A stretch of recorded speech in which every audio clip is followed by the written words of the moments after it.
koji udarac može neći to što... I vidite, pred tim tribunalom, odnosno u pritvoru tog tribunala bilo je još samoubistava, bilo je suicida.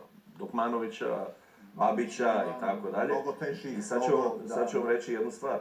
Ja lično znam, kad se Babić ubio, sam tog dana bio u pritvoru i vidio sam ga nekoliko sati pre tog čina.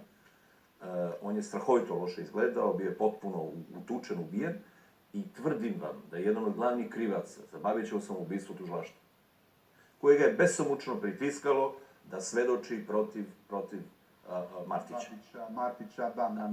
I to je, jednostavno, on je do te mere bio pritiskan da svedoči po svedočenjima onih koji su u tom predmetu bili.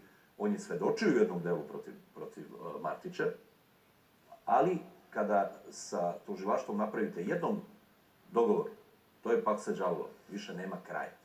Oni su ga pritiskali do te mere da su od njega očekivali da popuni i neke praznine lažima. I on to nije mogao da pređe. Ali da se vratimo na ovo pitanje, da li je bilo saradnje između... Naravno da je bilo, kažem, logika je ta koja je nedostajala svemu ovome. Pomogne malo, kad su ratovali muslimani i Hrvati, onda su muslimani preko srpskog teritorija prelazili, ne znam koliko je, nekoliko... Zato je bio jedan kritičan trenutak gde je jedan...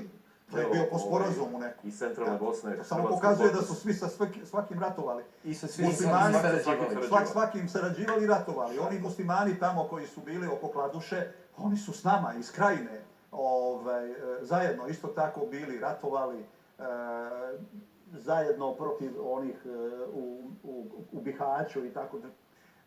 Kad su bježali su u Krajinu tamo kod nas. Dakle, ovdje je sve bilo izmješano. Svi protiv svih.